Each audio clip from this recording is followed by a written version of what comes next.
এটা জিলাৰ পৰা আন এটা জিলাত যদি মানুহ যাব নোৱাৰে সেইটো কোনো গণতন্ত্ৰত বা কোনো সংবিধানত লিখা নাই। আৰু তেওঁলোকে যিটো অবৈধ বা সন্দেহযুক্ত নাগৰিক বুলি তেওঁলোকে কোনো ধৰণৰ কাগজ পাতি নাচাই পেলাই, কোনো ধৰণৰ চিনাক্ত নকৰি পেলাই, কেৱল সন্দেহযুক্ত কৈ পেলাই সেই মানুহখিনিৰ ওপৰত অত্যাচাৰ আৰম্ভ কৰিছে। এইটো একদম গৰিহণাযোগ্য। এই ক্ষেত্ৰত আপোনাৰ উজনি অসমৰ আৰক্ষী প্ৰশাসন কিমান সচেতন আমাৰ সন্দেহ প্ৰকাশ হৈছে। কোনোবা জাতীয় সংগঠনৰ নেতৃত্বত তেওঁলোক মুখ্যমন্ত্ৰী ডাঙৰীয়াই মানে ইনডাইৰেক্টভাৱে লগাই দিব আৰু আমাৰ মানুহখিনিক তেওঁলোকক মাৰধৰ কৰিব, এইটো আমি কোনোপধ্যেই আমি গ্ৰহণ কৰিব নোৱাৰোঁ। ইতিমধ্যে আমাৰ সংগ্ৰাম পৰিষদৰ ফালৰ পৰা, নগাঁও জিলা সমিতিৰ ফালৰ পৰা শৃংখল চলিহা আৰু চিতু বৰুৱাৰ বিৰুদ্ধে এজাহাৰ দাখিল কৰা হৈছে।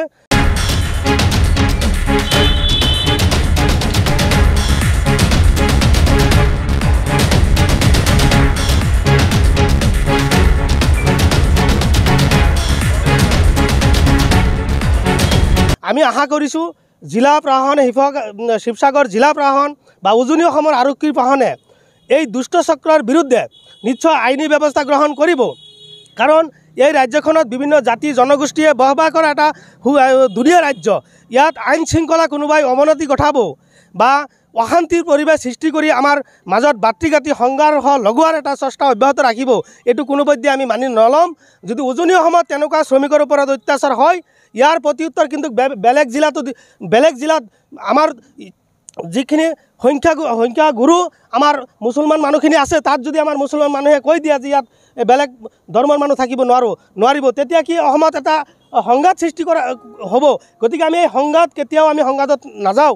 গণতন্ত্ৰৰ ঊৰ্ধত কোনেও নহয়, আইনৰ ঊৰ্ধত কোনেও নহয়, আৰক্ষীৰ ঊৰ্ধত কোনেও নহয়। গতিকে গণতন্ত্ৰ প্ৰক্ৰিয়াটো বিশ্বাস কৰাৰ প্ৰয়োজন। আৰু আইনৰ ঊৰ্ধত গৈ যি তেওঁলোকে আইন হাতত লৈছে, গতিকে তেওঁলোকৰ বিৰুদ্ধে আৰক্ষীয়ে কিয় ব্যৱস্থা লোৱা নাই? অসমৰ অশান্তিটো কোনেও নিবিচাৰে। কেৱল মুখ্যমন্ত্ৰী ডাঙৰীয়াৰ নেতৃত্বত আমি দেখিছোঁ, মুখ্যমন্ত্ৰী ডাঙৰীয়াৰ নেতৃত্বত ইতিমধ্যে অসমৰ মুছলমান নিৰাপত্তা নহয়, অসমৰ মুছলমান সুৰক্ষিত নহয়। গতিকে আজি এটা শ্ৰমিকৰ যদি নিৰাপত্তা নাথাকে, শ্ৰমিকে তেওঁলোকে যেনে তেনে কাম কৰি তেওঁলোকে জীৱন নিৰ্বাহ কৰা ব্যক্তিসকলৰ ওপৰত যদি কোনো ধৰণৰ মানে সুৰক্ষা নাই, তেওঁলোকৰ সুৰক্ষাই যদি উজনি অসমত নাই, তেনেহ'লে বাকী মানুহৰ কি সুৰক্ষা থাকিব? গতিকে মুখ্যমন্ত্ৰী ডাঙৰীয়াক আমি প্ৰশ্ন কৰিছোঁ, স্পষ্ট তেখেতে ক'ব লাগিব। কাৰণ মুখ্যমন্ত্ৰী ডাঙৰীয়াৰ নিৰ্দেশত উজনি অসমত মুছলমানৰ ওপৰত নিৰ্যাতন চলি আছে। মুখ্যমন্ত্ৰী ডাঙৰীয়াই বিহাৰ এটা সম্প্ৰদায়ৰ মুখ্যমন্ত্ৰী নহয়। আৰু যদি ভাবে যে বিহাৰ এটা জাতিৰ মুখ্যমন্ত্ৰী হয়, তেনেহ'লে মুখ্যমন্ত্ৰী ডাঙৰীয়াৰ পৰা আমি স্পষ্ট বিচাৰিছোঁ। আৰু সন্দেহযুক্ত কৈ পেলাই মানুহক অত্যাচাৰ কৰাটো এইটো আইনগতভাৱে হেৰি নহয়। গতিকে বাংলাদেশী তেওঁলোকে যদি ভাবিছে বাংলাদেশী মানুহ আছে, বাংলাদেশী মানুহ অবৈধ বাংলাদেশী তেনেকুৱা যদি মানুহ আছে, তেওঁলোকে বাংলাদেশত পঠাই দিয়ক, আমাৰ কোনো আপত্তি নাই। আমি বাংলাদেশী মানুহৰ পক্ষত নহয়।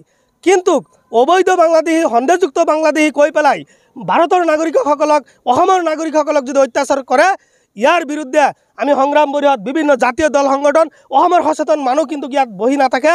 পৰৱৰ্তী সময়ত যদি অসমৰ মাজত যদি বাতৃঘাতী কিবা সংঘৰ্ষ হয়, অসমৰ আইন শৃংখলা যদি কিবা বিনষ্ট হয়, ইয়াৰ দায় হ'ব গৃহ বিভাগৰ দায়িত্বত থকা অসমৰ মাননীয় মুখ্যমন্ত্ৰী ডাঙৰীয়াই। আৰু উজনি অসমত শীৰ্ষ আৰক্ষী বিষয়া ইয়াৰ দায় হ'ব। আৰু শৃংখল চলি আৰু চিতু বৰুৱা নামৰ ব্যক্তিসকল ইয়াৰ কিন্তু দায় হ'ব।